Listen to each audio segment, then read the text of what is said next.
I arrived at my house and found all my things on the lawn.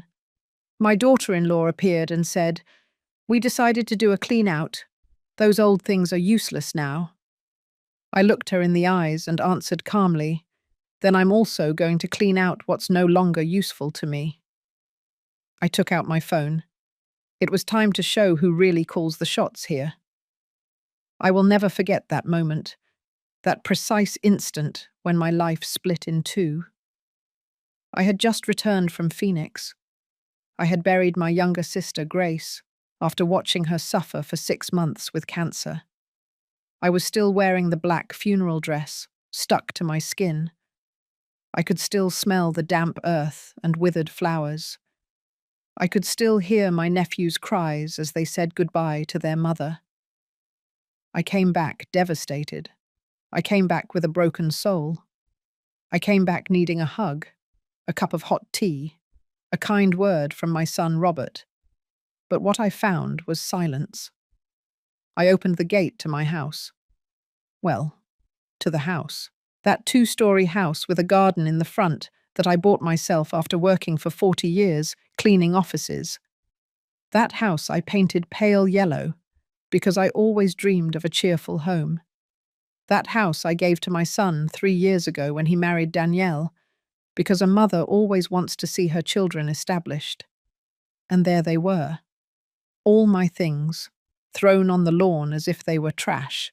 My clothes, my shoes, the photographs of my late husband, the hand-knitted shawl my grandmother gave me before she died, my children's records from when they were babies.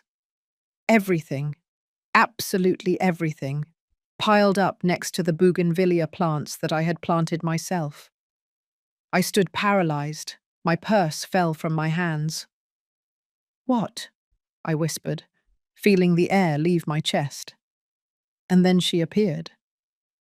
Danielle came out of my house with a smile on her face. She was wearing a new dress, the kind that costs at least $300. Her hair was freshly styled, her nails perfect, her makeup flawless. She looked as if she had just left a beauty salon, while I had just come from burying my sister. "Oh, Mom, it's so good you're back," she said in that sweet, fake voice she always used with me. "We decided to do a deep clean of the house. You know, all those old things took up so much space and, well, they're useless now." I stared at her. My hands were shaking. "Old things," I repeated slowly. "Danielle, those are my belongings. There are my children's photo albums, my personal documents, the clothes of—" "Oh, yes, I know," she interrupted me with a wave of her hand, as if shooing a fly. "But we needed the space in your room. We're going to turn it into the baby's room." "Didn't Robert tell you? I'm 3 months pregnant." I felt a punch in my stomach. Pregnant? And I was finding out like this, after my things were thrown out onto the street?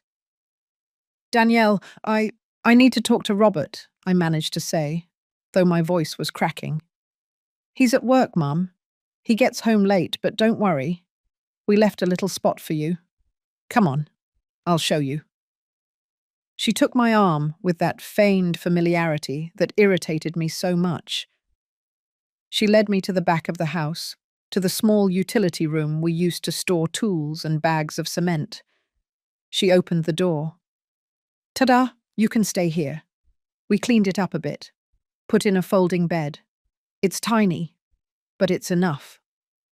But we do need you to be discreet. You know, with the baby on the way, we don't want any stress or people getting in the way." I looked at that room.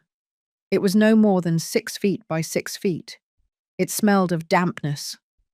The only window faced a dark alley. The folding bed had a thin, stained mattress. Something inside me broke. But something else. Something deeper. It ignited. I looked her in the eyes. Danielle was still smiling, expecting me to bow my head, to accept, to say thank you for leaving me a corner in the house that I bought.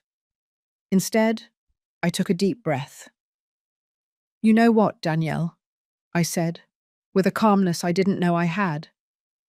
You're right. It's time for a clean-out, a deep clean-out, of everything that no longer serves me. Her smile faltered for just a second. I took my cell phone out of my pocket. I looked for a number I had saved for years. Mr. Mendez, my lawyer. What are you doing? Danielle asked, the fake sweetness gone from her voice. Cleaning up, I replied. Exactly what you suggested. I dialed the number. I listened to the ringing tone, and as I waited for them to answer, I looked Danielle straight in the eyes. For the first time in 3 years, I didn't look away, because in that moment I understood something. I had given that house out of love, but I had never, ever given away my dignity. And they were about to find out who really called the shots here. If you want to know how a woman who lost everything reclaimed her power, subscribe to this channel, because this story is just beginning. And what comes next, nobody expects. Mr. Mendez answered on the third ring. Carol, what happened? His voice sounded worried. He knew I had just buried my sister. Mr. Mendez, I need to see you tomorrow morning. It's urgent, I said, without taking my eyes off Danielle. She had completely lost that fake smile. Now she was looking at me with narrowed eyes, calculating, dangerous. Are you okay? Asked the lawyer. No, but I'm going to be, I replied, and hung up. Danielle crossed her arms. I don't know what you're planning, Mum, but I'll remind you that this house belongs to Robert, and I'm his wife, so if you want to stay here, you're going to have to follow our rules. I clenched my teeth. I wanted to scream at her that I had bought that house with the sweat of 40 years cleaning other people's bathrooms, that every brick in those walls carried my sacrifice, that Robert was barely 25 years old when I gave it to him, without asking for a single dollar in return. But I said nothing, because I had learned something in my 67 years of life. Words without power are just noise, and I needed to get my power back first. Okay, I said simply. I'll stay in the utility room. Danielle blinked, surprised. I think she expected a fight, expected drama, expected me to cry or beg. Oh, good. I'm glad you understand, she said, regaining some of her composure. And another thing, there's no more room in the refrigerator for your things, so you'll have to buy your own food and keep it in your room. We can't be sharing the kitchen at all hours either. The doctor says I need to avoid stress. I nodded slowly. Of course, no problem. Perfect. Well then, welcome to your new space, she said, and went inside the house, swaying her hips as if she had just won a battle. I was left alone in that tiny room. I closed the door. And then, only then, did I allow myself to cry.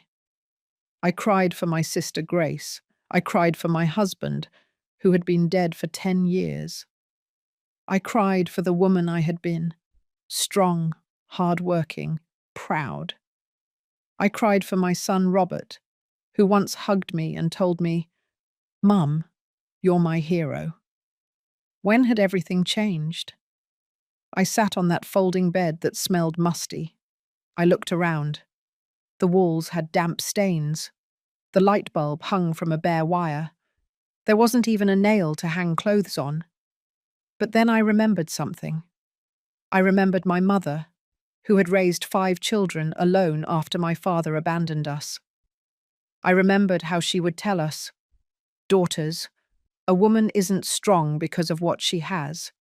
She is strong because of what she is capable of rebuilding when everything is taken from her. I wiped my tears. I took out my cell phone and started taking pictures of the room, of my belongings thrown on the lawn, of everything, because if life had taught me anything, it's that the truth always needs proof. That night, Robert arrived after 11 o'clock. I heard his car park. I heard voices. I heard Danielle's sharp laugh. I waited. I thought he would come to see me, that he would knock on the utility room door, that he would ask me how I was after my sister's funeral. But he didn't come. At 12 o'clock at night, when I couldn't take it anymore, I left the room. I walked barefoot down the hallway of my house, feeling the cold tiles under my feet. I knocked on the master bedroom door. "Robert?" I called softly. Silence. "Robert, son, I need to talk to you." The door opened just a crack. My son peeked his head out. He looked tired, with dark circles under his eyes, thinner than the last time I had seen him. "Mom, it's late," he whispered. "What's wrong?" "What's wrong?" I repeated, feeling my voice break. "Robert, they threw all my things on the lawn. They put me in the utility room, and you didn't even tell me Danielle is pregnant." He looked down. "Mum, I was going to tell you, but you were in Phoenix with Aunt Gracie and I just buried my sister, Robert. I just said goodbye to the only family I had left from my generation. And I come home to find I've been treated like trash." "It's not personal, Mum," he said, rubbing his eyes.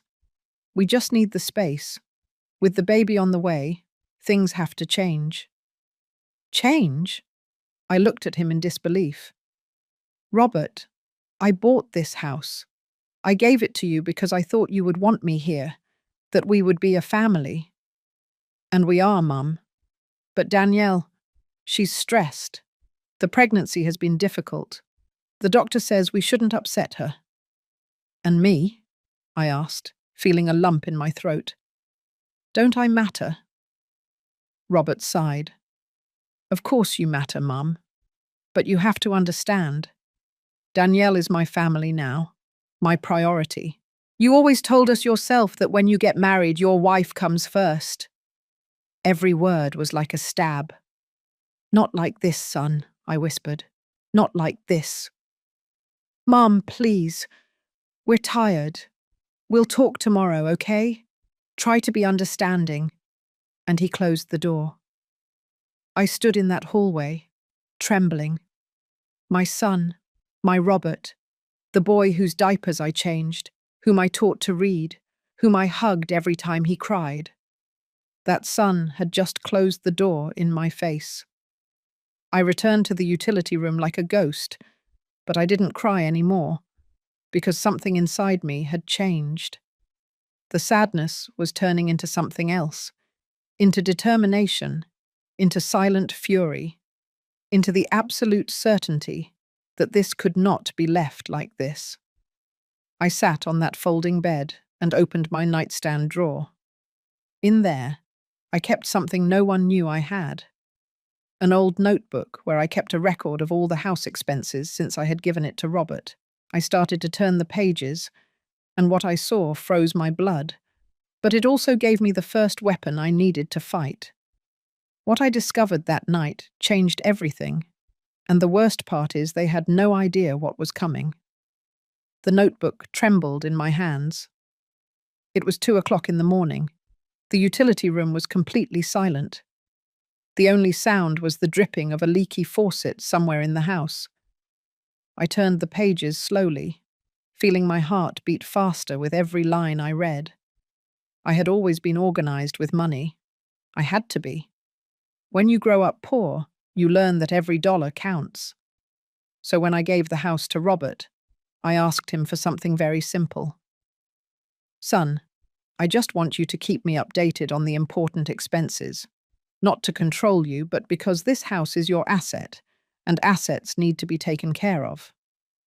He had agreed. During the first year, Robert would show me the receipts, tell me about the repairs. We were a team. But since he married Danielle, everything had changed. I looked at the numbers again, feeling the blood rush to my head. In the last 8 months, huge transfers had been made from the family bank account. I had access to the bank statements because Robert had given me a debit card for emergencies, but I had never used it.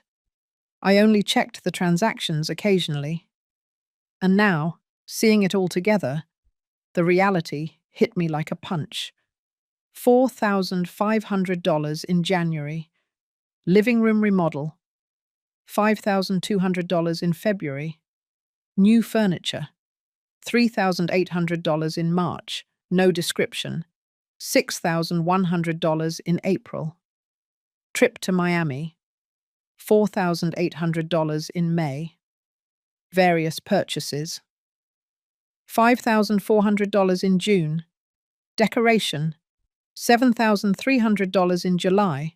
No description. $7,900 in August. Baby expenses. I added it up mentally. It was hard because my hands were trembling so much I could barely hold the pencil. $45,000. Almost $500,000 in 8 months. Where had that money come from? Robert earned a good salary as an engineer, about $3,500 a month, but after paying for utilities, food and gas, there wasn't that much left over. Definitely not enough to spend more than $5,000 a month on extras.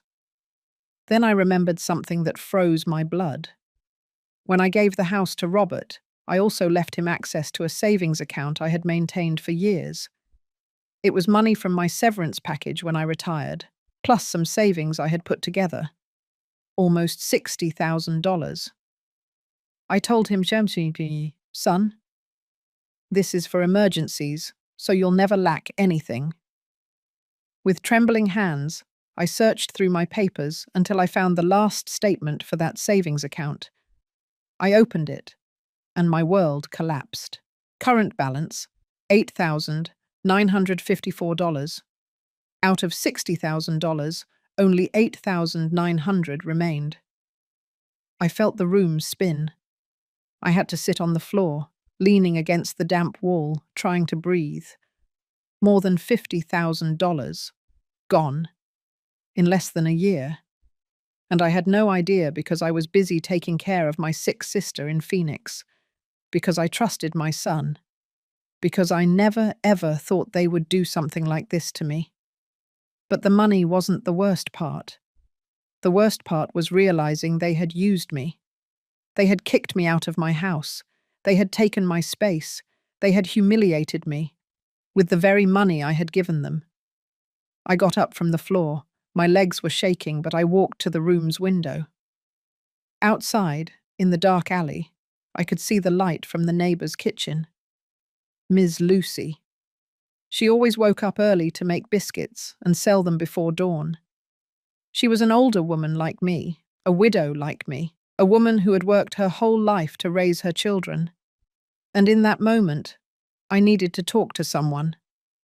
I put on a robe over my nightgown and slipped quietly out of the house. I walked the 20 yards that separated my house from hers. I knocked gently on her kitchen door. "Who is it?" Miss Lucy's voice asked. "It's me, Lucy. Carol." The door opened immediately. Miss Lucy looked at me with concern. She knew I had just returned from the funeral. "Honey, what are you doing up at this hour? Come in, come in." I entered her small, warm kitchen. It smelled of fresh dough, a hot griddle, freshly brewed coffee. It smelled like home, what my house used to smell like. "Coffee?" she offered, pouring me a cup without waiting for an answer. I sat at her old, worn wooden table, and then I couldn't hold it in anymore. The tears started to fall. "Lucy," I whispered, "I need you to tell me the truth. Have you seen anything strange at my house these past months?" She sat across from me, taking my hands in hers, rough and calloused from work. "Honey, I didn't want to say anything because you were with your sick sister. But yes, I've seen things." "What things?" Miss Lucy sighed deeply. "Your daughter-in-law, Danielle, she doesn't work, right?" "No. Robert says she doesn't need to work, that he earns enough." "Well, honey, that girl changes cars every 2 weeks. It's not the same one. I've seen a red car, a white one, a grey one. And the bags she takes out of the car are from those expensive stores at the mall, the ones that cost thousands of dollars. I felt a chill. And Robert? I see your son leave very early and come back very late. He looks tired, honey. Very tired. And thin, like he's not eating well. Anything else? Miss Lucy hesitated. Then she spoke in a lower voice, like someone sharing a painful secret. The other day, I saw them sell your furniture. The old ones. The ones you had in the living room. The carved wood ones. Some guys came in a truck and took them away. Your daughter-in-law was there, smiling, counting bills. The coffee cup fell from my hands. It shattered on the floor. That furniture. That damned furniture. It was my mother's inheritance. Furniture that was over 70 years old. Furniture my grandmother had brought from Philadelphia when she moved to the city. Furniture that was worth a fortune. Not because of the money, but because of the history. And Danielle had sold it, as if it were trash. How long ago was that? I asked in a dead voice. 2 weeks ago, honey, when you were in Phoenix. I remained silent. Miss Lucy got up to sweep the broken pieces of the cup, but I barely heard her. In my head, the pieces of the puzzle were starting to come together. The missing money, the excessive spending, the sold furniture, my clothes thrown on the lawn, the utility room. Danielle wasn't just kicking me out of the house. She was erasing me. Erasing my history, my memories, my existence. And my son was letting her do it. I returned to the utility room as dawn was breaking. I sat on that folding bed with the bank statements and my notebook on my lap. And I made a decision.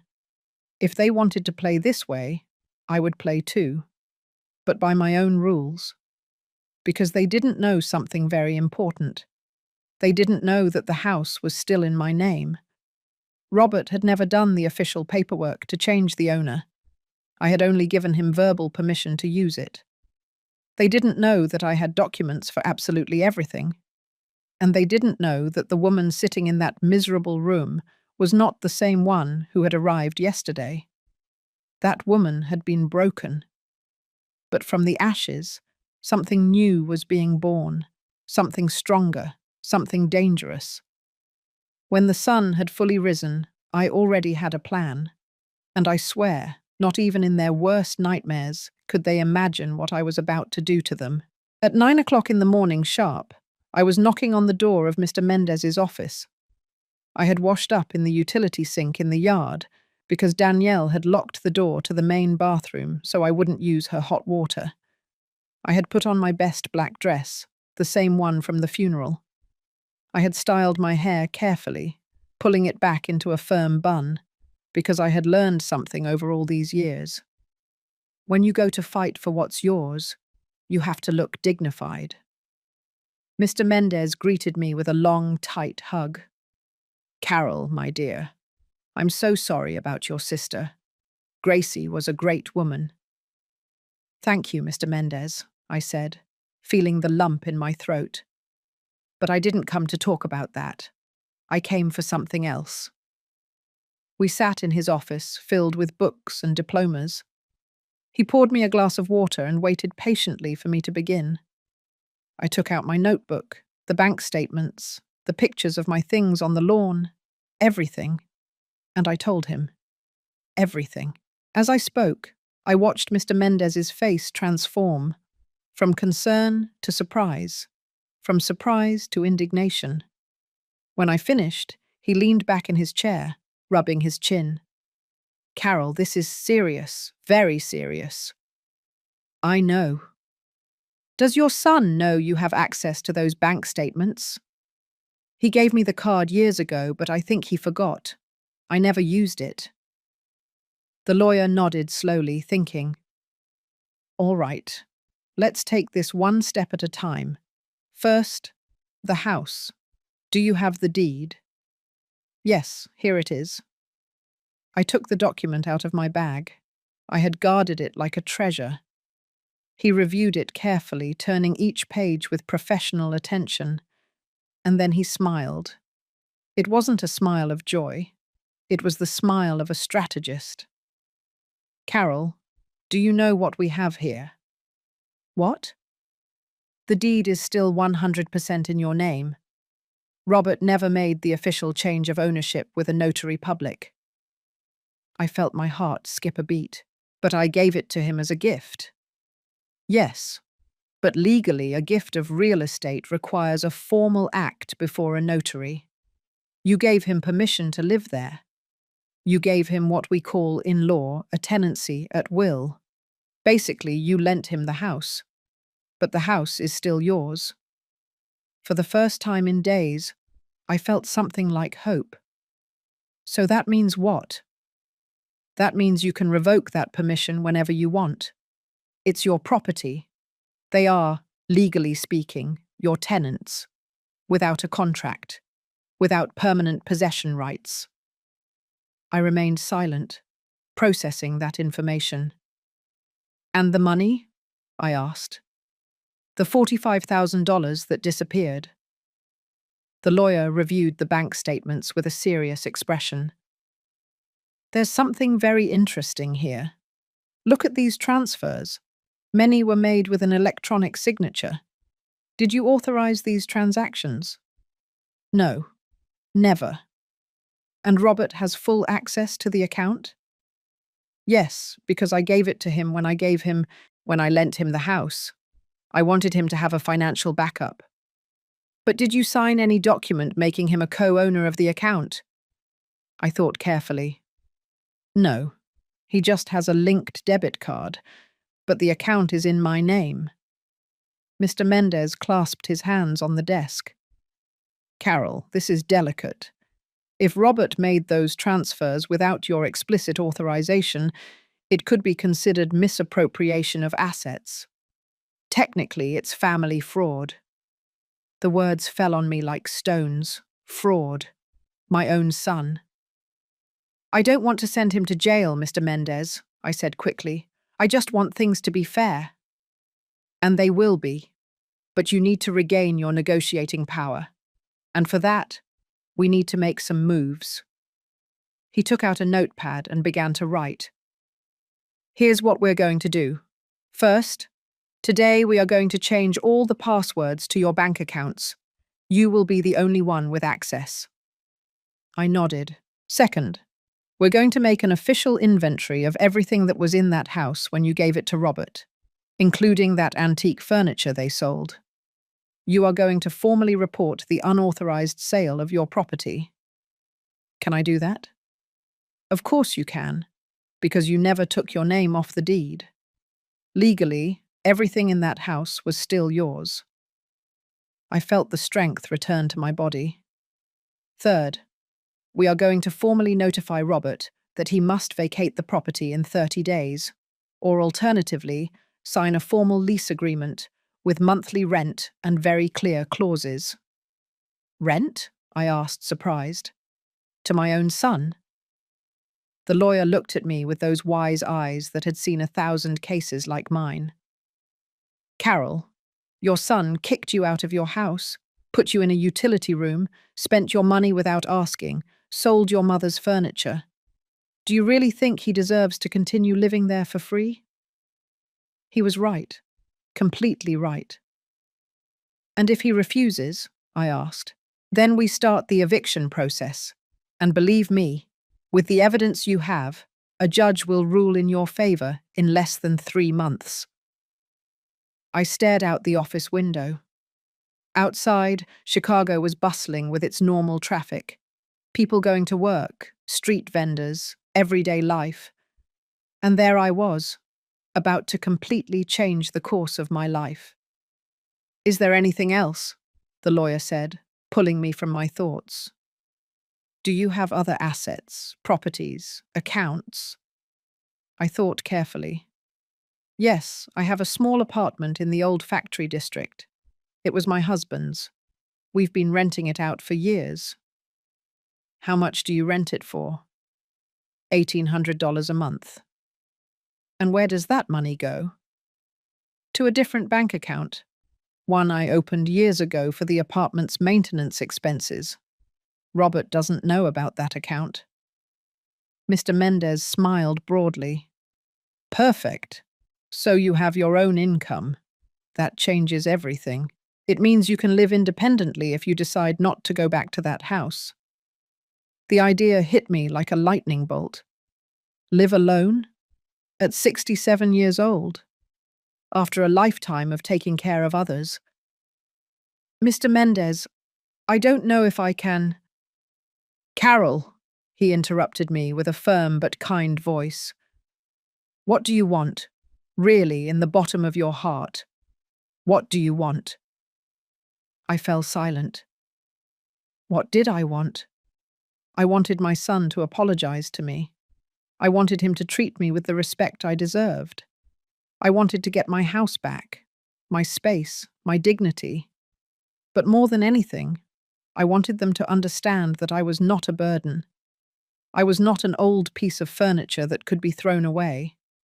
I was not a nuisance to be gotten rid of.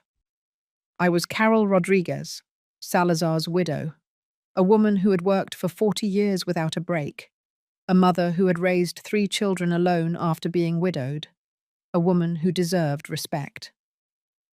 I want justice, I said finally. I want them to learn that you can't treat people like that, especially your own mother. Mr. Mendez nodded. Then we're going to give you exactly that. But Carol, I need you to be prepared. This is going to hurt. There will be tears, screams, pleading. Robert is going to try to make you feel guilty. Danielle is going to make up stories. They're going to say you're a bad mother, that you're selfish, that you're crazy. They already say all of that to me, I whispered. But now it's going to be worse. Because now you're fighting back. And when you fight back, people show their true colors. I took a deep breath. I'm ready. Are you sure? I thought of my mother's furniture, sold like trash. I thought of the missing money. I thought of the damp, dark utility room. I thought of the door slammed in my face. Yes, I said with a firm voice. I'm sure. Then let's begin. I left Mr. Mendez's office 3 hours later. In my bag, I carried new documents, changed passwords, a detailed action plan, and something more important. I carried hope. I walked through the downtown streets with a firm step. I bought myself a coffee and a sweet roll at a bakery. I sat on a park bench and ate peacefully, watching people pass by. And for the first time in weeks, I smiled. Because they thought they had defeated me. They thought they had broken me. They thought I was going to bow my head and accept my fate as an old, invisible woman. But they were very, very wrong. I was not a defeated woman. I was a woman preparing for war, and they had no idea what was coming for them. Robert and Danielle were about to get the surprise of their lives, and I was going to be there to see it all. I returned to the house around 6 o'clock in the evening. I was carrying 3 grocery bags. I had bought what I needed to prepare food in the utility room. A small electric grill, disposable plates, a small pot, some basic groceries. If they wanted me to live like a tenant, I would do so, but with dignity.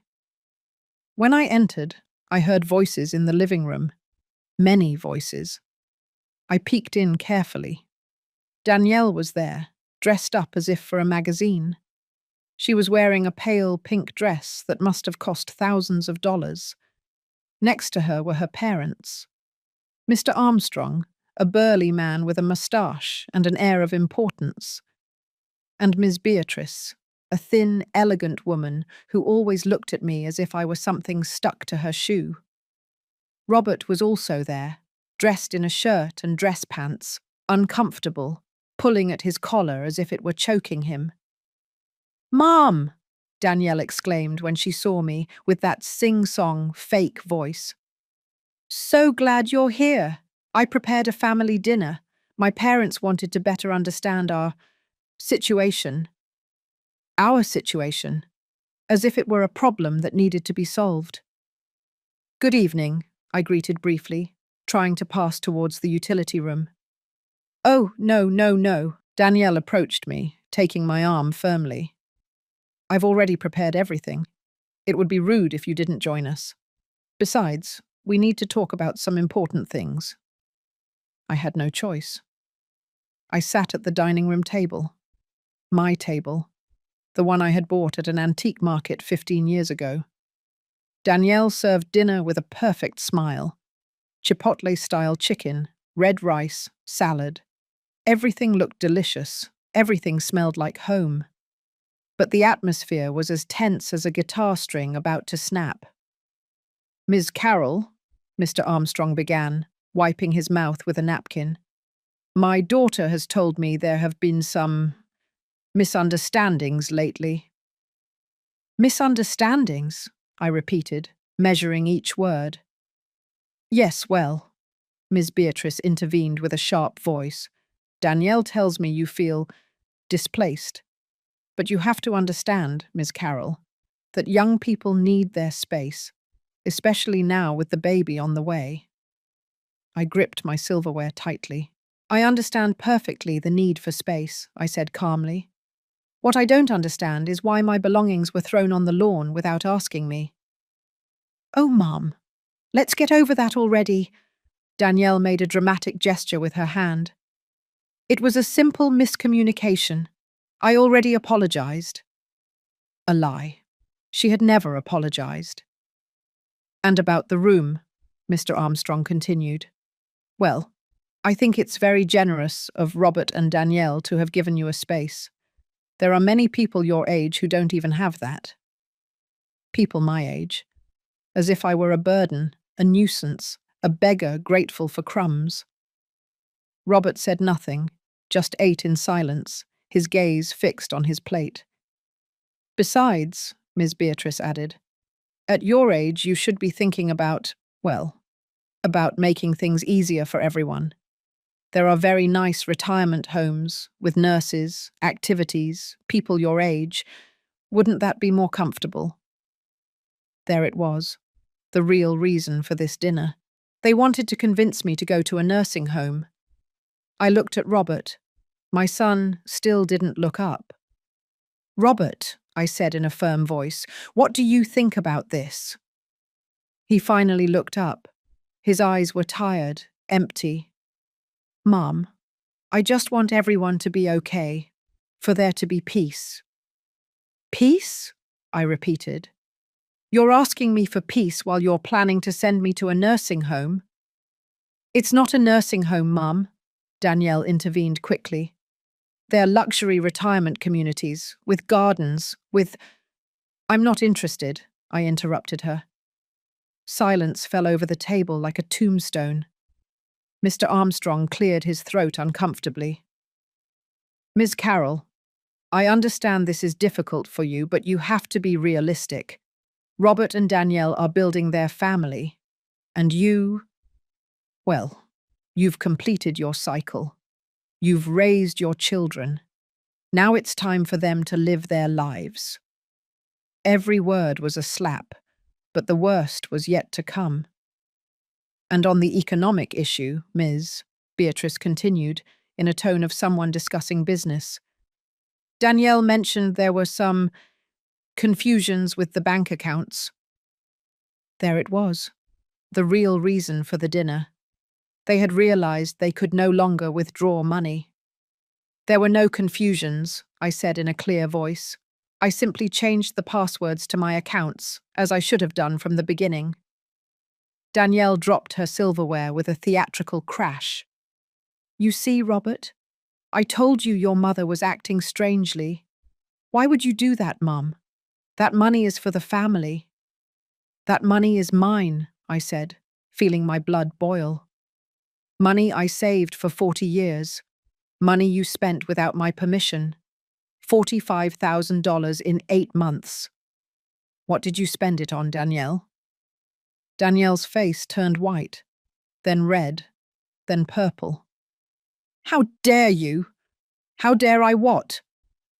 I stood up from my chair. Ask for an account of my own money. Ask why you sold my mother's furniture without my authorization. Question why you treated me like trash when I arrived from my sister's funeral. Mum, please. Robert also stood up, his hands outstretched. Don't do this. Not in front of them. Not in front of them? I looked at him incredulously. Robert, they came here to convince me to go to a nursing home. And you're worried about appearances? Mr. Armstrong slammed his fist on the table. Ma'am, you are being very rude. We came as a family to find a civilized solution. Civilized? I let out a bitter laugh. Is throwing my things on the lawn civilized? Is selling my mother's belongings civilized? Is taking $500,000 from me without asking civilized? That money was for the house, Danielle shouted with no sweetness left in her voice. To improve the house, to make it worth more. This house is already worth plenty, I said, pronouncing each word carefully. And it's still mine. The silence was absolute. Danielle blinked in confusion. What? You heard me. This house is in my name. We never did the official deed change. Robert lives here by my permission, a permission I can revoke whenever I want. I saw the colour drain from Danielle's face, how Mr. Armstrong and Miss Beatrice looked at each other in panic, how Robert slumped into his chair with his head in his hands. No, it can't be, Danielle whispered. Robert told me the house was his. He promised me before we got married. Well, he lied to you, I said coldly, or he simply never did the paperwork. The fact is, this house is legally mine. Every brick, every window, every inch. Danielle turned on Robert like a wild animal. Tell me it's not true. Robert, tell me this crazy old woman is lying. Robert slowly lifted his head. There were tears in his eyes. It's true, he whispered. I never finished the paperwork. I thought that it wasn't urgent, that Mum would never… That I would never what? Danielle screamed. That I would never find out. That I would never reclaim it. You told me this house was yours. I married you because you said you had assets. And there it was, the naked, raw truth. Danielle hadn't married my son for love. She had married him for the house, for my house. Miss Beatrice stood up indignantly. This is unacceptable. Armstrong, we're leaving. I'm not going to stay here and listen to these accusations. They're not accusations, I said calmly. They're facts, and I have documents to prove everything. Mr. Armstrong pointed his finger at me. You are a bad mother. A real mother wouldn't do this to her son. Those words hurt more than I could admit, but I wasn't going to let them hurt me anymore. A real mother teaches her children to respect, to value, to be honest. I did all of that. If Robert didn't learn, it's not my fault. It's his. I turned and walked towards the utility room. Behind me, I heard chaos. Danielle crying hysterically, Miss Beatrice screaming insults, Mr. Armstrong demanding explanations, Robert trying to calm everyone down. I closed the door to the room and leaned against it, trembling. It had been the toughest confrontation of my life, but also the most necessary. And it was just the beginning. That night, around 11, I heard violent banging on the room door. Mum, open up. We need to talk. It was Robert. I didn't open it. Mum, please. Danielle is very upset. The doctor said she can't get stressed because of the baby. I still didn't open it. What do you want me to do?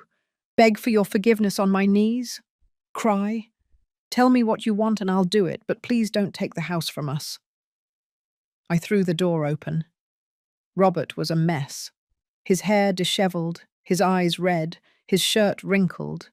And for the first time I felt no pity. I felt disappointment. Robert, I said in a calm voice, I'm going to tell you something, and I want you to listen carefully. I never wanted to take anything from you. I gave you this house out of love. I gave you my money out of generosity.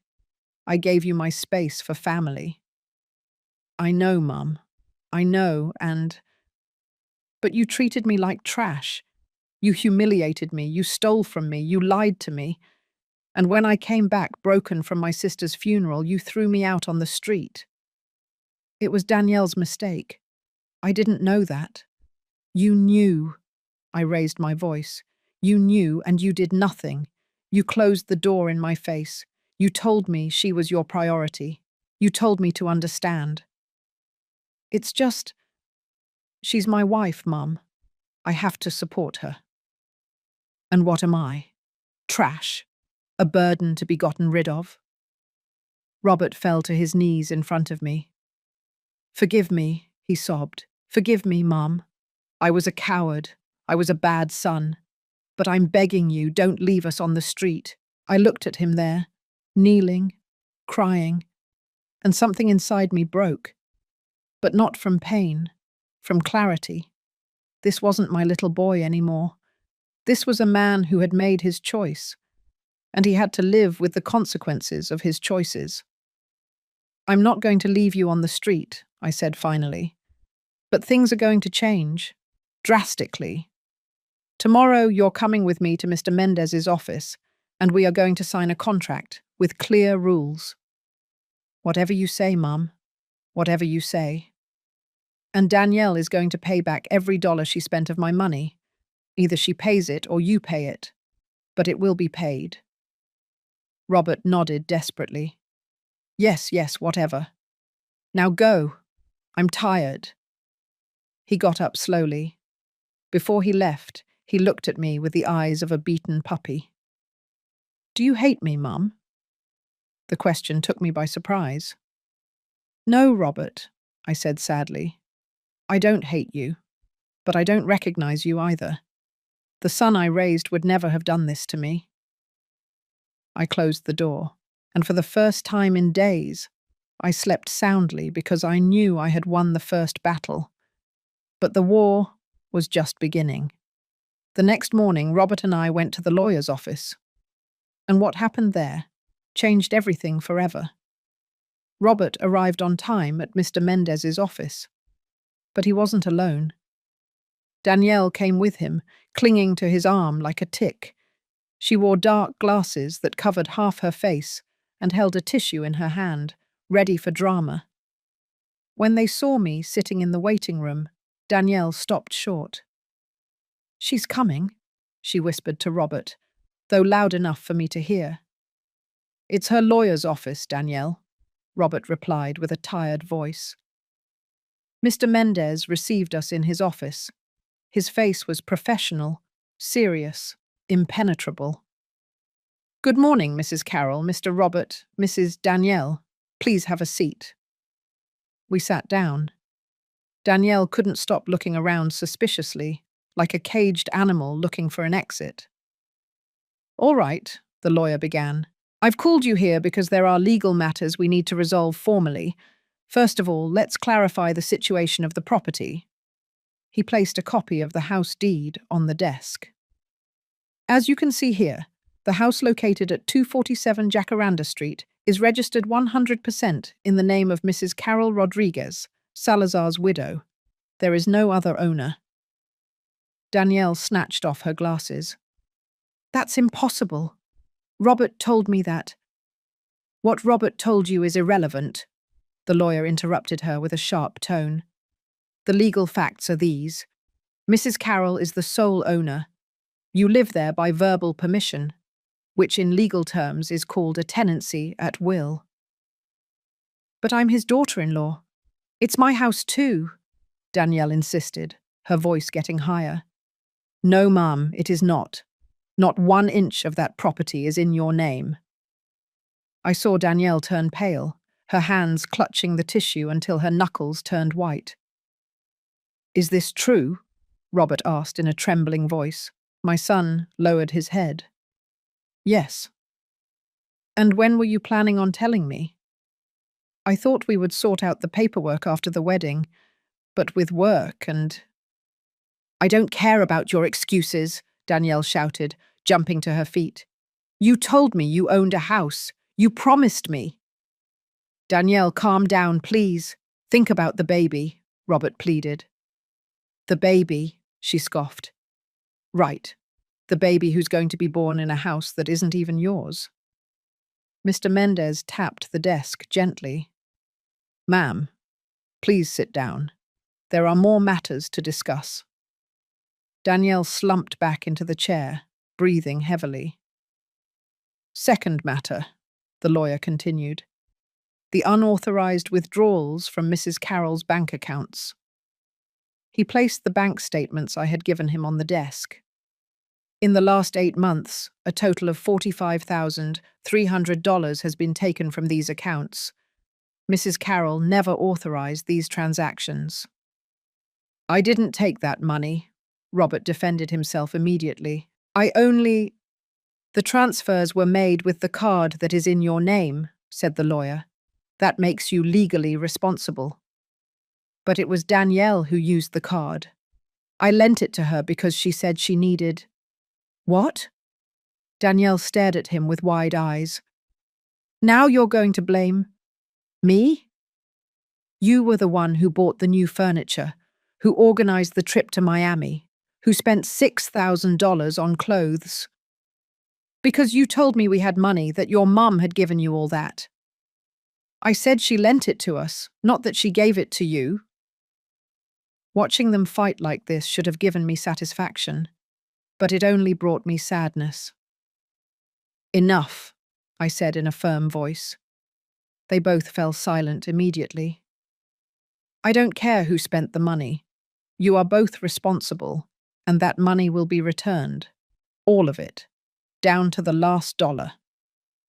Mum, we don't have $45,000, Robert said desperately. My salary barely covers. Then you will pay it in installments, with interest. The lawyer will draw up a payment plan. Interest? Danielle let out a hysterical laugh. You're going to charge your own son interest? I'm going to charge interest to the person who stole my money, yes.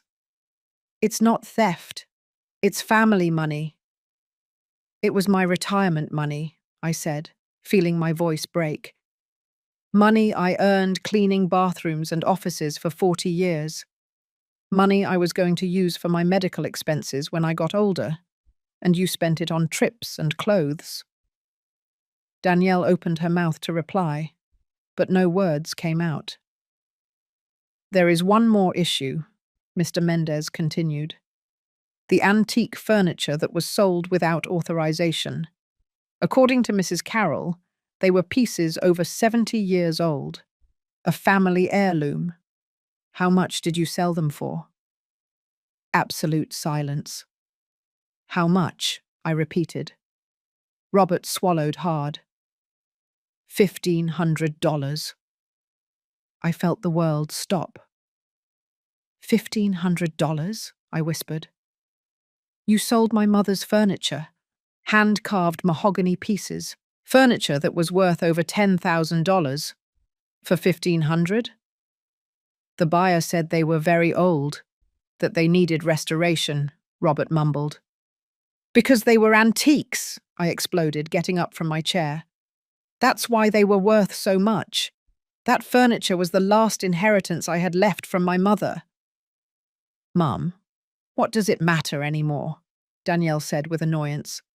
They were just old furniture. Something inside me snapped, but not from sadness, from fury. I approached Danielle slowly. She leaned back in her chair, scared. Just old furniture? I said in a dangerously low voice. Just old furniture? My grandmother brought that furniture from Philadelphia on a freight truck in 1952. My mother polished it every Sunday after church. I taught Robert to read at that table. We had family dinners there for 30 years. I didn't know, Danielle stammered.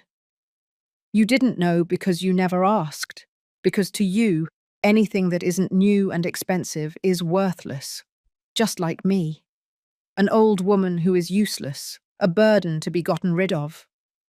That's not true. No. I took out my cell phone and showed them the pictures I had taken the day I arrived from the funeral.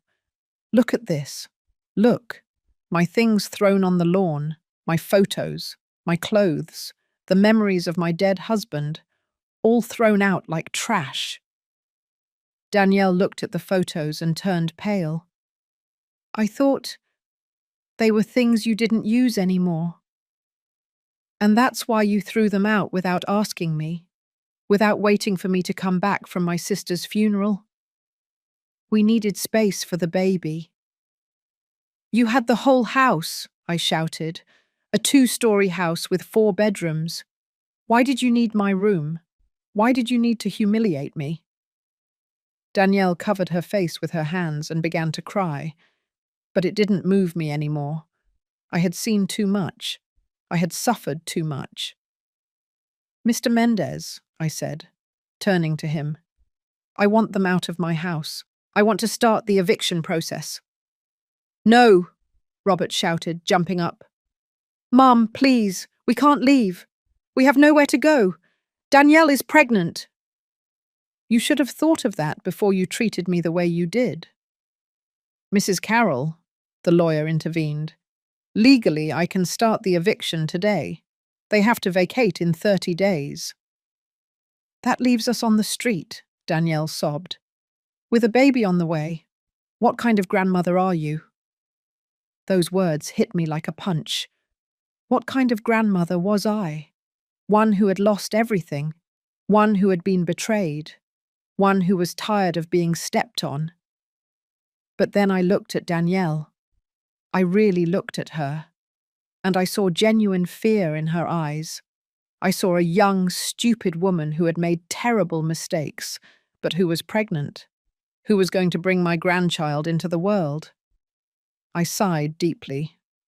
I'm not going to leave you on the street, I said finally. But this is what's going to happen. You are going to sign a formal lease agreement. You are going to pay $1,200 a month in rent. You are going to pay me back the $45,000 in payments of $1,000 a month for 4 years. And if you miss a single month, I will evict you without hesitation. $1,200 in rent plus $1,000 in debt. That's $2,200 a month, Robert exclaimed. We won't be able to afford it. Then Danielle will have to get a job, like the rest of the world. I'm pregnant. And I worked until my 8th month of pregnancy with Robert, cleaning floors on my knees, so don't give me any excuses. Danielle looked at me with pure hatred. You'll regret this, she hissed. When your grandchild is born, you won't meet him. We won't let you near him. You'll die alone and bitter. Her words hurt, but they weren't going to control me anymore. If that's my cross to bear, I'll bear it, I replied. But I will never be a slave in my own house again, Mr. Mendez prepared the documents right there. Robert signed them with trembling hands. Danielle refused to sign at first, but Robert forced her to. When we left the office, they drove away in their car without saying a word to me. I stood on the sidewalk, breathing the fresh morning air. I had won. But I didn't feel victorious. I felt empty, shattered. Because I had gotten my house back, but I had lost my son. And I didn't know if I could ever forgive myself for that. But the story doesn't end there. Because 3 days later, something happened that changed everything again. And this time it was worse than I ever imagined. 3 days after signing the contract, I woke up in the utility room with a pain in my chest that wasn't normal. It wasn't sadness. It was something physical, real, terrifying. A pressure squeezing me as if someone were wringing my heart with their hands. I tried to get out of bed, but my legs wouldn't respond. I couldn't get air into my lungs. The room started to spin. Help, I whispered, but my voice barely came out. I tried to bang on the wall for someone to hear me. Once. Twice. On the 3rd try, my arm fell limp. Everything went black. I woke up in a hospital bed. The fluorescent lights hurt my eyes. There was a constant beeping from a machine beside me. I felt a needle in my arm, connected to an IV bag. "She's awake," I heard a woman's voice. A nurse came over to check on me, taking my blood pressure and pulse. "How are you feeling, Mrs. Carroll?" "What? What happened?" I managed to say with a hoarse voice. "You had a minor heart attack. Your neighbor found you unconscious and called an ambulance. You're very lucky to be alive." Ms. Lucy, my guardian angel. "How long?" "You've been here for 8 hours. We've already notified your family. 2 of your children are outside. They arrived an hour ago from Denver and Austin." "2 children? Robert?" I asked. The nurse hesitated for a moment. "Your son Robert was notified 7 hours ago. He hasn't come." Those words hurt more than the heart attack. My son, the one who lived 20 minutes from the hospital, hadn't come. But my other children, Marianne and George, who lived hundreds of miles away, had dropped everything to get here. "I want to see them," I said. "Of course. Just for a moment, okay? The doctor says you should avoid strong emotions." The nurse left, and seconds later they burst in like hurricanes. Marianne, my middle child, 38 years old, a lawyer, always so serious and organized. But now her eyes were red and swollen from crying. George, my youngest son, 35 years old, an engineer like Robert, but with a completely different heart. His hair was messy and his shirt was buttoned wrong, as if he had dressed in a hurry. "Mom!" Marianne ran to me and hugged me carefully, as if I were made of glass. "Thank God. We thought we were going to lose you." George took my free hand and squeezed it tightly. "What happened, Mum?" "Miss Lucy called us crying, saying she found you passed out on the floor. Why didn't you tell us you were sick?" "I didn't want to worry you," I whispered. "Worry us?" Marianne wiped away her tears angrily. "You almost died, Mum. The doctor says it was a miracle Miss Lucy found you when she did. 10 more minutes and—" She didn't finish the sentence. She didn't have to. "But we don't understand," George said, sitting on the edge of the bed. "The doctor says this was caused by extreme stress. What's going on? Why so much stress?" I looked at both of them. My children, so different from Robert in so many ways. And I told them everything. I told them about my arrival from the funeral, my things thrown on the lawn, the utility room, Danielle, the missing money, the sold furniture. Everything. As I spoke, I watched my children's expressions change, from concern to disbelief, from disbelief to horror, from horror to absolute fury. "What?" Marianne shouted, jumping up. "Robert did what? I'm going to kill him." George stood up too. "I'm going to go right now, and I'm going to—" "George, no." I stopped him with what little strength I had. "It's already been handled. We've signed a contract with Mr. Mendez." "Mr. Mendez knows about this?" Marianne asked. "Yes. He's helping me." Marianne immediately took out her cell phone. "I'm calling Robert right now." "Wait." I tried to stop her, but she was already dialing. We waited. 1, 2, 3 rings. Voicemail. Marianne called again. Voicemail again. "He's rejecting my calls," she said in a dangerous voice. "That damned coward is rejecting my calls." George tried too. Same result. "Mum," Marianne said, putting her phone away with jerky movements. "When you get out of here, you're coming with me to Denver." "I can't." "Yes, you can. And you will. I'm not going to let you continue living in those conditions." "I don't live in the utility room anymore. I rented a small apartment with the money from the rent of the building in the old factory district. What building? George asked, confused. One I inherited from your father. We've been renting it out for years. You didn't know because I always saved that money for emergencies. My children looked at each other. Mum, George said slowly, how many more secrets do you have? They're not secrets. They're precautions. You learn to take care of yourself when you're a widow.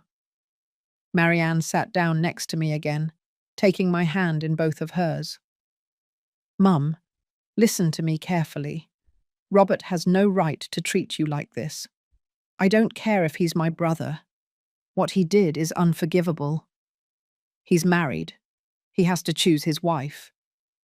Choosing his wife doesn't mean humiliating his mother, George exploded. I'm married, Mum. I have 2 kids, and Andrea would never ask me to treat you like that. Never. And if she did, he continued without hesitation, then she wouldn't be the woman I want to be with. A good wife doesn't make you choose between her and your family. A good wife integrates, she doesn't disintegrate. Those words made me cry, because George was right.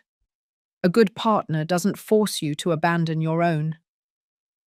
Mum, Marianne said in a firm voice, I need you to understand something. You gave us everything. You worked until you broke so we could study. You paid for our college. You helped us when we needed it. Now it's our turn to take care of you. I don't want to be a burden. You are not a burden, Marianne shouted. You are our mother. And the fact that you think you could be a burden breaks my heart. George came over and hugged both of us. Mum, when you get out of here, we're going to fix everything. I'm going to talk to Robert personally. And if he doesn't change his ways, if he doesn't apologize on his knees, then I will disown him as my brother too. I don't want you to fight because of me. It's not because of you, Mum. It's about what's right. And what Robert did is wrong. At that moment, the doctor came in, an older man with glasses and a serious expression. Salazar family, I need to talk to you about Mrs. Carroll's condition. We all tensed up. The minor heart attack was caused by acute and prolonged stress. Your mother's blood pressure was at dangerous levels. If we don't make drastic changes to her lifestyle, the next one won't be a minor one. It will be a full-blown heart attack, and likely fatal. The words fell like stones. What does she need? Marianne asked immediately. First, completely eliminate the sources of stress. Second, daily medication to control her blood pressure. Third, psychological therapy, because the damage is not just physical, it's also emotional. And fourth, a real support network. Family that takes care of her, not destroys her. George and Marianne nodded. She'll have it all, George said. You have my word. The doctor looked directly at me. Mrs. Carroll, what is causing you the most stress right now? The question took me by surprise. I thought of Robert, of Danielle, of the utility room, of the sold furniture, of the humiliation. My eldest son, I said finally, and the situation with him. Then, by medical prescription, I recommend that you temporarily cut contact with that situation. For at least 3 months. You need to heal. And you can't heal if you keep getting wounded. Those words were like a release.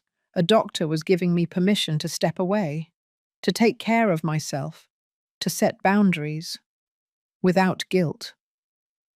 I'll do it, I said. Marianne squeezed my hand, and we will be with you every step of the way. I left the hospital 2 days later. Marianne stayed with me in a nearby hotel. George had to go back to Austin for work, but he called 3 times a day. Robert never showed up. Not a call, not a message, nothing. But I wasn't expecting anything from him anymore. because I had discovered something important in that hospital bed. I had been looking for love in the wrong place. Robert had shown who he was, and I had to accept it. But Marianne and George, they showed me I wasn't alone, that I still had family, real family. A week later, I was sitting in the small apartment I had rented with the rent money. It was a modest place, one room, a small kitchen, a full bathroom. But it was mine, clean, tidy, peaceful. Marianne helped me decorate it. We bought plants, new curtains, a comfortable rocking chair for reading. And for the first time in months, I felt at home. I was having coffee at the small table by the window when my cell phone rang, an unknown number. I hesitated before answering. Hello? Mrs. Carroll? This is Mr. Mendez. Mr. Mendez, good morning. I have some news. Robert just made the first payment. $2,200, $1,200 for rent, and $1,000 for the debt. I remained silent, processing. Really? Yes. And there's something else. Your daughter-in-law Danielle got a job in a department store, a perfume saleswoman. I couldn't help but smile a little. Danielle, who had never worked a day in her life, now selling perfume.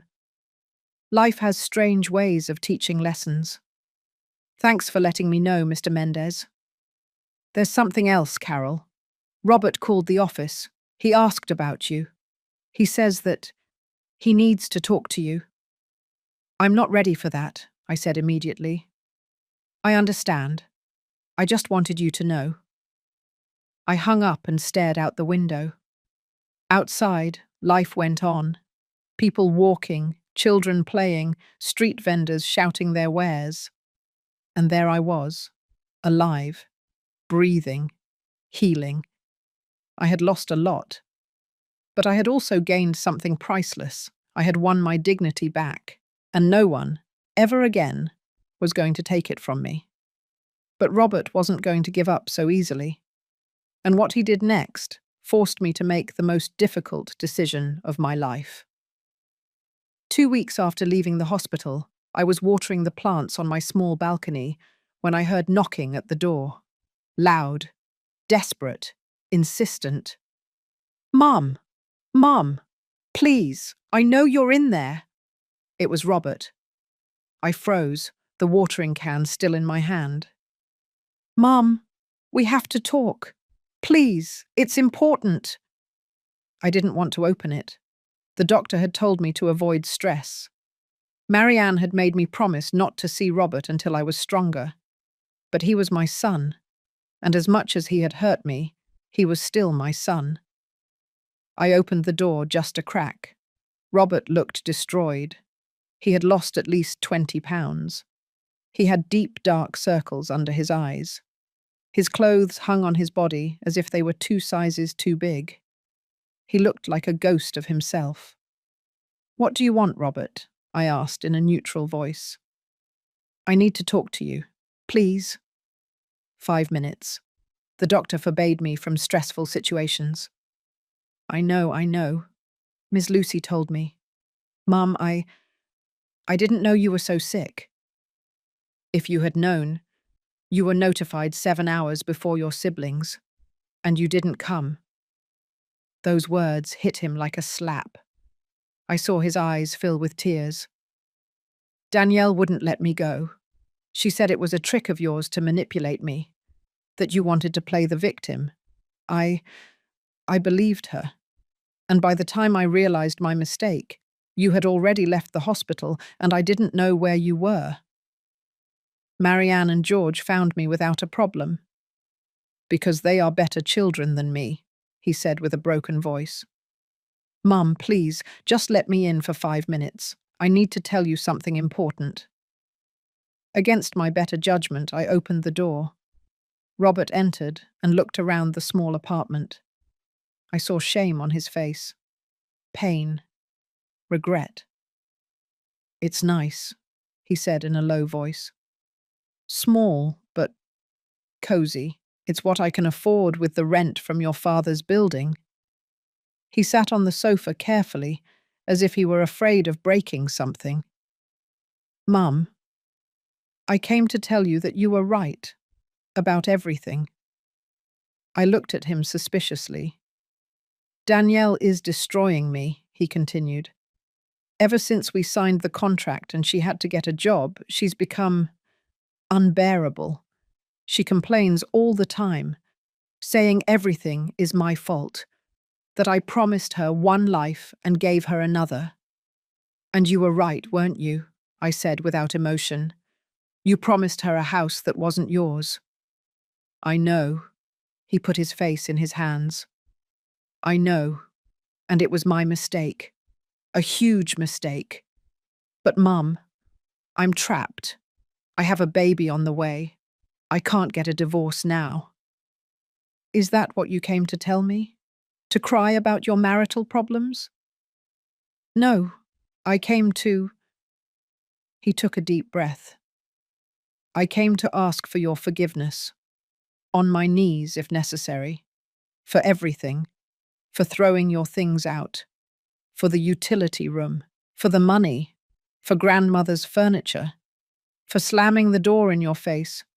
For not going to the hospital. For being the worst son in the world. Tears streamed down his cheeks. And I felt nothing. That was the most terrifying part. That my own son was crying in front of me, and I felt no urge to comfort him. Robert, I said slowly, does Danielle know you're here? He shook his head. I slipped out while she was at work. If she finds out, she'll go crazy. Why? Why? Because she's still angry with you. She says you ruined our lives, that you took everything from us.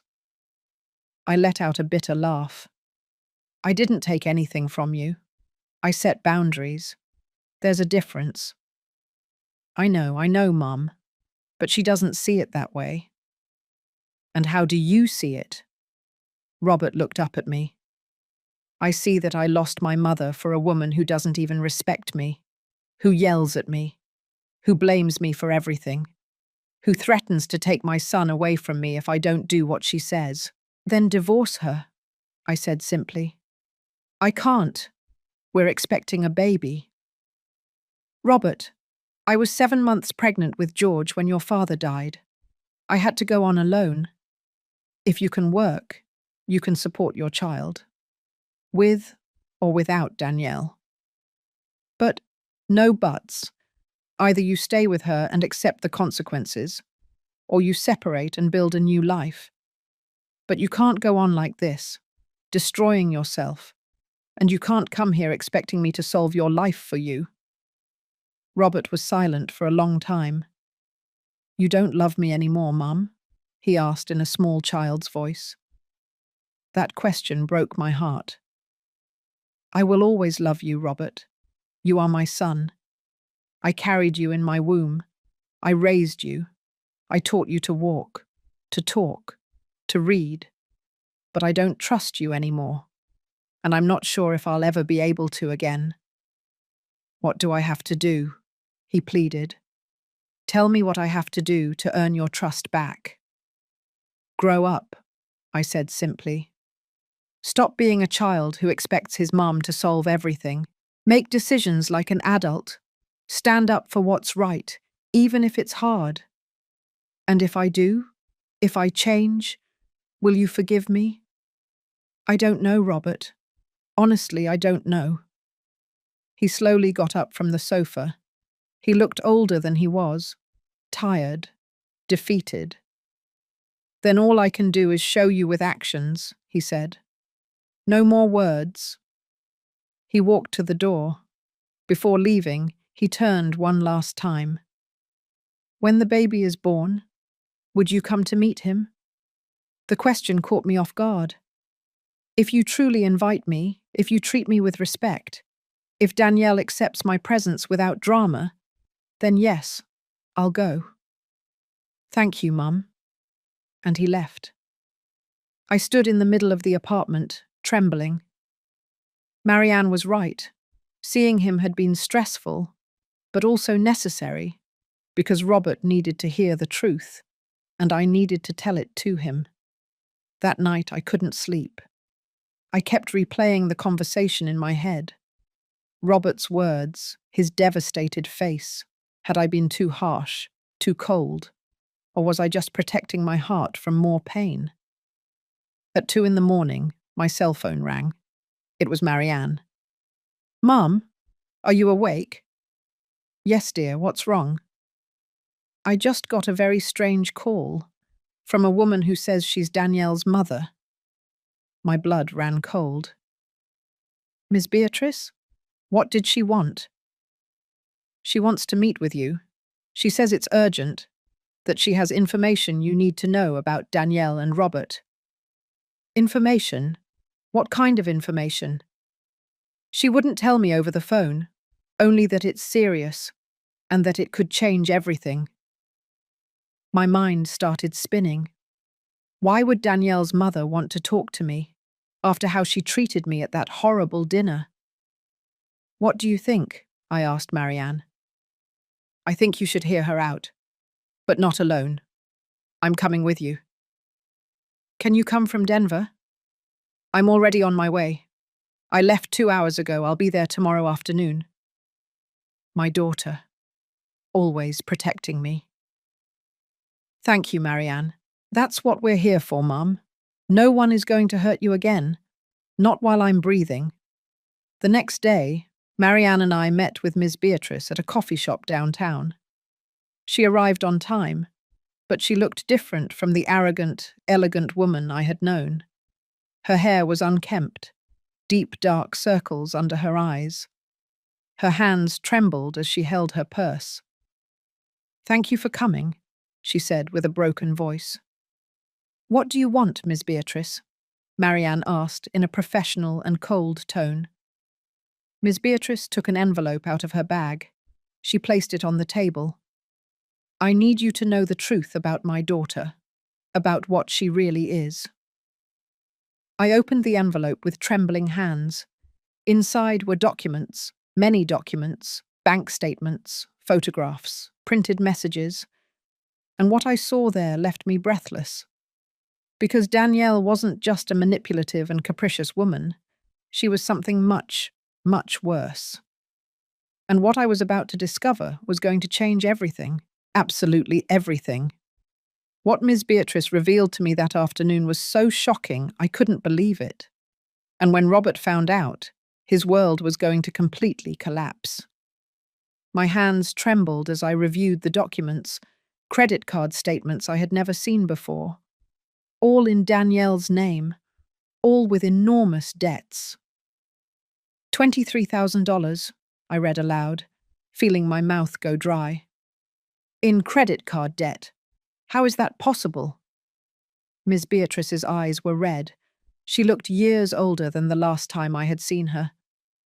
"My daughter is addicted to shopping, a compulsive shopper. She's been like this since she was 20. Her father and I have paid off her debts, 5 times. 5. And she always falls back into it." Marianne took the documents and reviewed them with a lawyer's eye. These cards were taken out 3 years ago, long before she married Robert. "Exactly," Ms. Beatrice nodded. "Danielle met Robert on a dating app. When she found out he had a house, well, she saw the perfect opportunity." "Wait," I interrupted her, feeling nauseous. "Are you telling me my daughter-in-law married my son for personal gain?" "Not only that. My daughter lied to him about the pregnancy." The world stood still. "What?" I whispered. Ms. Beatrice took more papers out of the envelope. Medical records, prescriptions, printed text messages. "Danielle can't have children. She's had a uterine problem since she was 18. We've known since then. The doctors were clear. Natural pregnancy is impossible." Marianne and I looked at each other in horror. "But she is pregnant. We saw her at the dinner. The doctor mentioned it. He said she couldn't get stressed. She's lying, Ms. Beatrice said with a broken voice. There is no pregnancy. There never was. Check these messages. She handed me her phone. They were WhatsApp conversations between her and Danielle. Danielle, I already told Robert I'm pregnant. He was so happy. Ms. Beatrice. Danielle, you can't do this.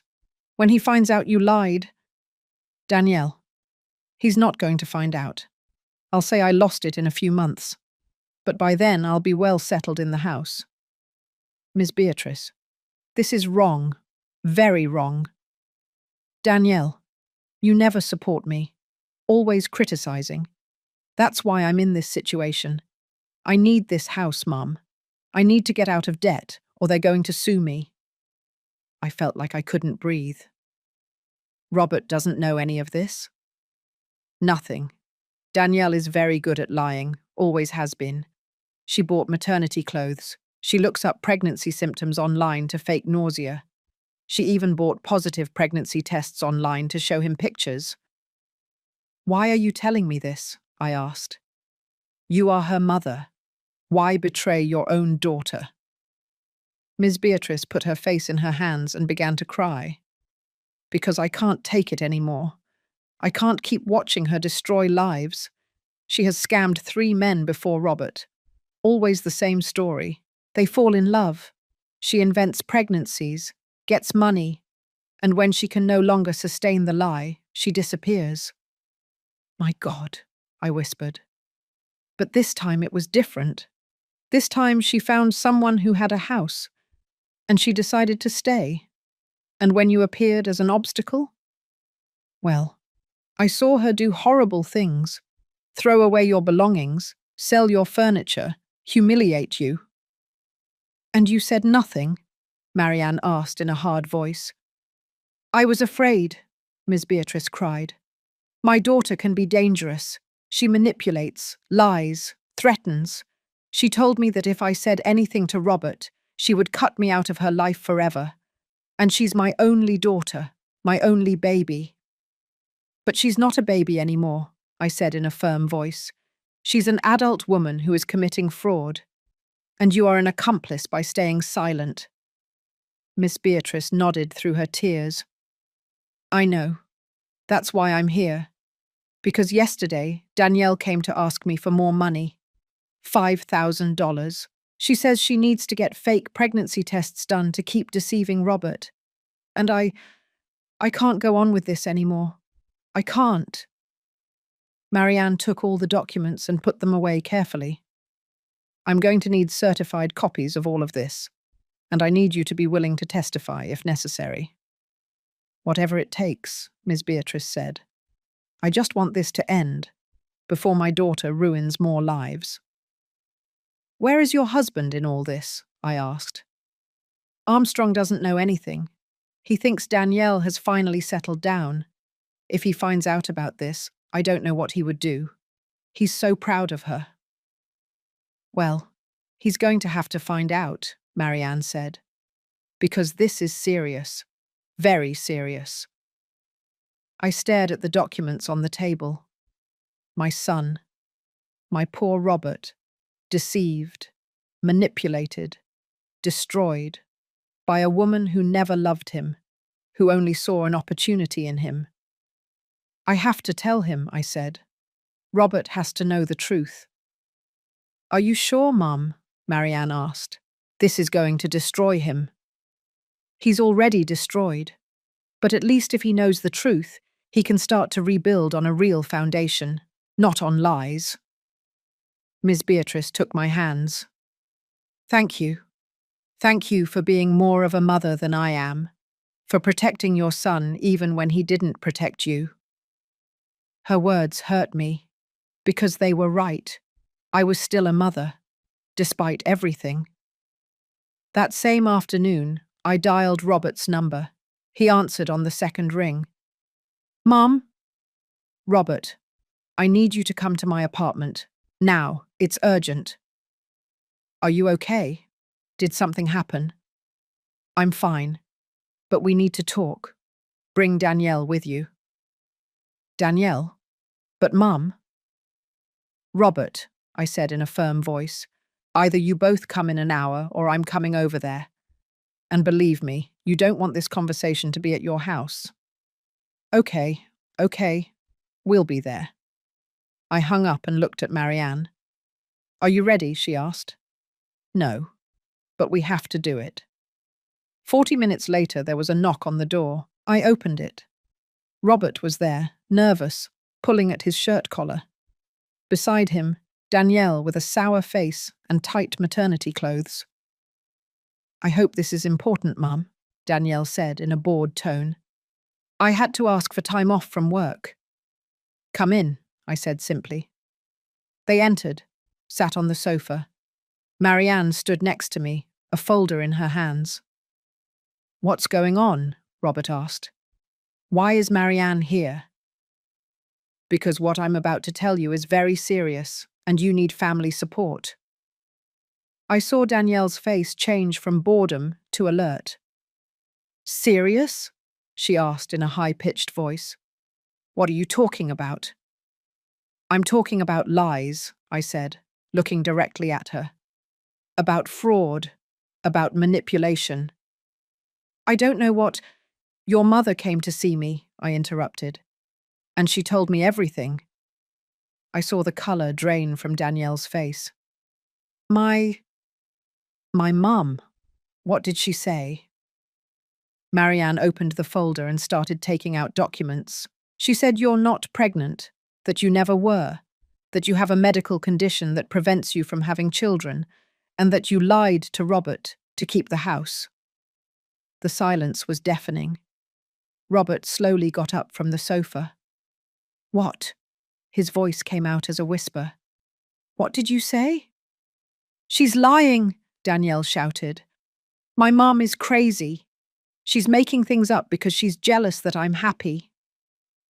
Here are the medical documents, Marianne said, showing them. Certified, with your full name. Diagnosis, bicornuate uterus with severe adhesions. Impossibility of natural pregnancy. Those are old. From years ago. I'm better now. The date is from 6 months ago, Marianne said coldly, when you were already married to Robert. And here is the conversation with your mother, where you admit you're lying about the pregnancy. She showed him the phone with the messages. Robert took it with trembling hands. He read. Once. Twice. 3 times. And then he collapsed onto the sofa with his head in his hands. No, it can't be, he whispered. Robert, my love, listen to me. Danielle knelt in front of him. I am pregnant. I swear. Those documents are fake. Your mum forged them to separate us. Then why would your own mother give me this information? I asked. Because she hates me. Because she has always hated me. Danielle, Robert said in a dead voice, looking up. Show me recent pregnancy tests from a real doctor, with your name on them. Danielle opened her mouth, closed it, opened it again. I have them at home. Liar, Marianne said. Your mother also told us you bought positive pregnancy tests online, that the whole thing has been a setup from the beginning. No, I am pregnant. I am. Then we're going to the hospital right now, Robert said, standing up. Now. And you're going to have an ultrasound in front of me. Danielle froze. It's late. The hospital's emergency rooms are open 24 hours a day, Marianne said. Let's go. Now. No, I'm not going. I don't have to prove anything to you. And there it was, the wordless confession. Robert looked at her with eyes full of tears. Tell me the truth, he said with a broken voice. Please, just tell me the truth. Danielle was silent for a long time, and then slowly she began to cry. I'm not pregnant, she whispered. I never was. The cry of pain that came from Robert tore my soul apart. He put his hands to his head, pulling his hair, pacing in circles like a caged animal. "Why?" he shouted. "Why did you do this to me?" "Because I needed the house? Because I have debts? Because I was desperate? And what about me? Didn't I matter? My feelings? My life?" "It was going to work. I was going to tell you I lost it in a few months, and that's it. Nobody had to get hurt." "You destroyed me," Robert was crying his eyes out. "I left my mother. I let you humiliate her. I spent all my money. And all for a lie." Danielle tried to get closer to him, but Robert recoiled as if she were poison. "Don't touch me. Don't ever touch me again." "Robert, please." "Get out," he roared. "Get out of here. I never want to see you again." Danielle looked at me with pure hatred. "This is your fault," she hissed. "You ruined everything. We could have been happy." "Happiness built on lies is not happiness," I said calmly. "It's just an illusion waiting to collapse." Danielle grabbed her bag and stormed out of the apartment, slamming the door. Robert collapsed on the floor, crying like a small child. I approached slowly. I sat on the floor beside him, and for the first time in months, I hugged him. My son. My poor, broken son. "I'm sorry, Mum. I'm so sorry. You were right. About everything. And I was an idiot. An idiot who hurt you for someone who was worthless." "Shh." I rocked him gently. "It's over now. It's over. Will you ever be able to forgive me?" "I already have, son," I said, feeling my own tears fall. "From the moment you decided to come looking for the truth." We stayed like that, on the floor of my small apartment, crying together. Because sometimes, to rebuild, you first have to completely fall apart. And my son had just hit rock bottom. But I was going to be there to help him get up. Because that's what mothers do. They forgive, they heal, they rebuild, even when it hurts, especially when it hurts. The truth had come to light, but there was still one last decision to be made, one that would change our lives forever. The following days were a whirlwind. Robert immediately filed for divorce. With the evidence we had, the fake pregnancy fraud, the hidden debts, the messages confessing the manipulation, the lawyer said it would be quick and decisive. Danielle tried to fight. She demanded financial compensation. She threatened to sue for emotional distress. She even made up that Robert had abused her. But every lie crumbled in the face of the evidence. Miss Beatrice, true to her word, testified against her own daughter. It was heartbreaking to see her in court, crying as she told the truth. Mr. Armstrong, upon learning everything, had a nervous breakdown. He spent 3 days in the hospital. When he got out, he forbade Danielle from ever returning to his house. Danielle was left alone. No house, no husband, no family. And although part of me felt pity, another part, the part that had been humiliated and destroyed, knew that this was justice, not revenge. Justice, the natural consequences of her actions. 2 months after the divorce, Robert and I were sitting in my apartment having coffee. He had moved into a small studio near his work. He was even thinner, but his eyes had a clarity I hadn't seen in years. "Mom," he said, stirring sugar into his coffee, "I've been thinking a lot. About everything. About how we got to this point. And?" I asked. "And I realized something. I didn't marry Danielle for love. I married her out of fear." "Fear of what?" "Of being alone. Of not being enough. When Dad died, I was just 15. And I watched you work yourself to the bone to raise us. I always wanted to show you that it was worth it. That your sacrifice was worth it." His voice broke.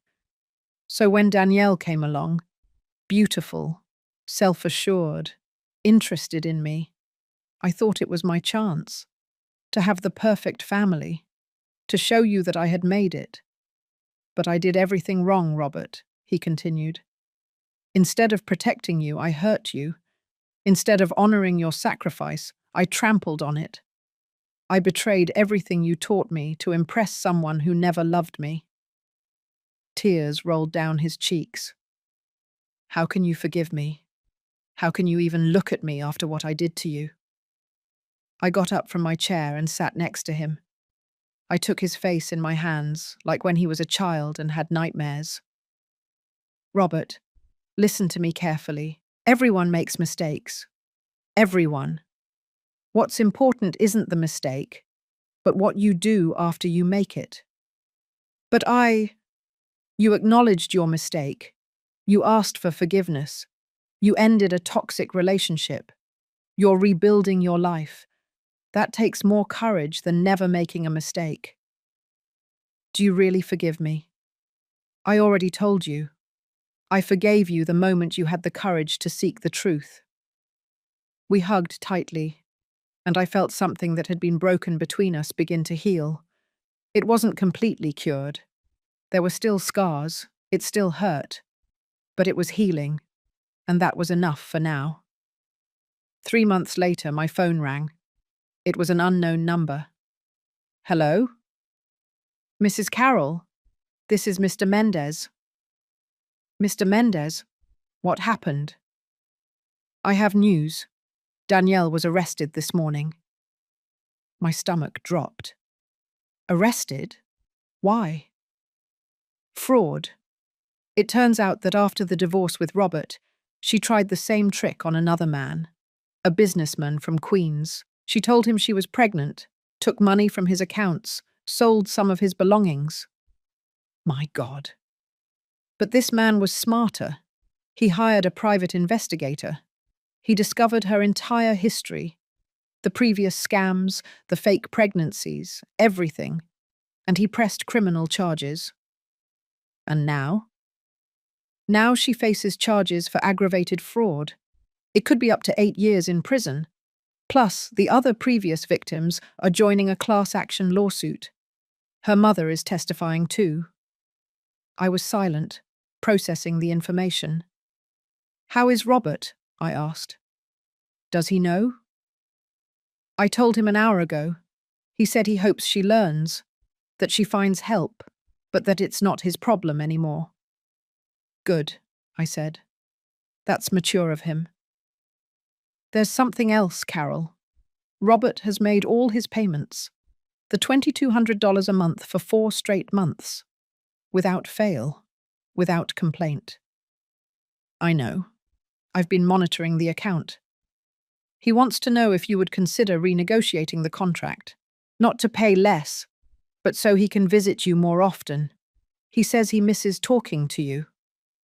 I felt a lump in my throat. Tell him to come for dinner on Sunday.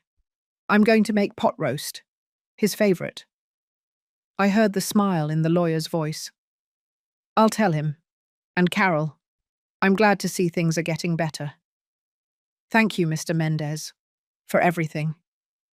On Sunday, Robert arrived with flowers and a chocolate cake. You didn't have to bring anything, I said as I opened the door. I wanted to. It's the least I could do.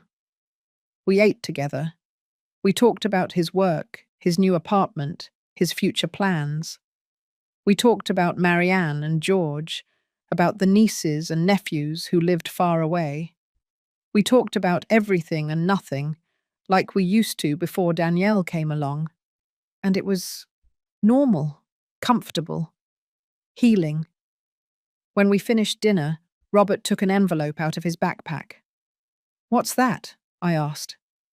Open it. I opened it carefully. Inside were legal documents.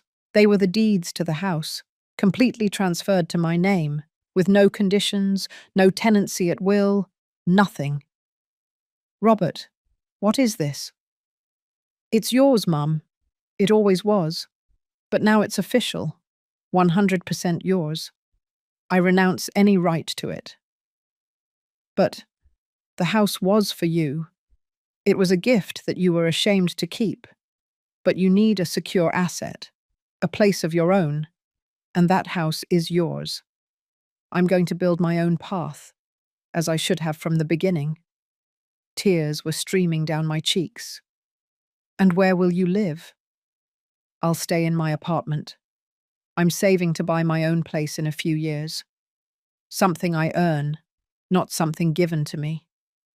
Let me do this, Mum. Let me show you that I've learned, that I've grown, that your sacrifice was not in vain. I hugged him tightly. My son, my little boy who was no longer a boy, who was finally becoming the man I always knew he could be. 6 months later, I was in that same house on Jacaranda Street. But now it was different. I had cleaned every corner. I had painted the walls new colours. I had put plants in every window. Marianne had helped me renovate the kitchen. George had helped me fix up the garden. And Robert came every Sunday to eat with me. Sometimes he brought his siblings. Sometimes he came alone. But he always came. On time. Respectful. Loving. One afternoon, the 4 of us were in the garden. Me, Robert, Marianne, and George, drinking lemonade under the shade of the bougainvillea I had planted myself years ago. "Do you know what day it is today?" I asked. "What day?" Marianne asked. "Exactly 1 year ago today, I came back from my sister Gracie's funeral and found my things on the lawn." An uncomfortable silence fell. "Mom," Robert began. "No," I interrupted him with a smile. "I'm not saying it to make you feel bad. I'm saying it because a year ago, I thought I had lost everything. My house, my dignity, my family, my son." I looked at the 3 of them. But what really happened is that I lost the illusions, the lies, the fake relationships. And when all that was gone, I discovered what really mattered. "What?" Jorge asked. "You, the ones who stayed, the ones who fought for me, the ones who showed me that family isn't perfect, but it can be real." Robert discreetly wiped his eyes. "I also discovered something about myself," I continued. "I discovered that I can be strong, that I can set boundaries, that I can demand respect without feeling guilty, that I don't have to accept crumbs of love." "You taught us all a lesson, Mum," Marianne said. "Sometimes the greatest love is the one that says, 'No more.'" Exactly. And today, 1 year later, I am sitting in my garden, in my house, with my children who truly love me, drinking lemonade, at peace. "At peace," the 3 of them repeated. We toasted with our glasses of lemonade, and we laughed. And for the first time in a long time, I felt that everything was where it should be. That night, when my children had left and I was alone, I went out to the garden one last time. I looked at the stars, the same sky I had looked at a year ago, when I thought my life was over. But it wasn't over. It had begun again. I had fallen. I had been broken. I had hit rock bottom. But I had gotten up. And I had learned the most important lesson of all. That dignity is not given away. It is defended. That respect is not begged for. It is demanded. That true love does not humiliate. It uplifts. And that it is never, ever too late to clean your life of everything that doesn't serve you. Even when it means being alone for a while. Because being alone with your dignity intact is better than being accompanied in humiliation. I smiled, looking at the stars. "Thank you, Gracie," I whispered, thinking of my sister. "Thank you for teaching me that life is short, and that it shouldn't be wasted on people who don't value us." The wind blew gently, rustling the bougainvillea, and I swear I felt my sister's answer in that wind. "You're welcome, little sister. Now live, truly live. And that's exactly what I did. I lived with dignity, with peace, with self-love, and with the certainty that I had won the most important battle of all, the battle for my own soul. If this story touched your heart, it's because something in it resonated with you. Maybe you too have been humiliated by someone who should love you. Maybe you too have felt that you are worthless, that you are in the way, that you should accept the crumbs. Let me tell you something from the bottom of my soul. You are worthy. You have always been worthy. And you deserve respect. It doesn't matter your age. It doesn't matter if you're a mother, grandmother, daughter, or sister. It doesn't matter how many times you've been made to feel small. You have a right to your dignity, to your space, to your peace, to your happiness. And if someone, anyone, makes you feel less than you are, then it's time to do a clean out, to say enough is enough, to set boundaries, to demand respect, to defend yourself. Because life is too short to live it on your knees, and it is never, ever too late to stand up. I did it at 67 years old. You can too. If this story touched your heart, leave me a comment telling me where you're watching from. The United States, Colombia, Mexico, Spain? I would love to know that these words reached you. Give it a like if you believe that dignity is priceless. And subscribe for more stories of brave women who decided not to give up. Because we all have a warrior inside waiting to awaken. We just need the courage to let her out.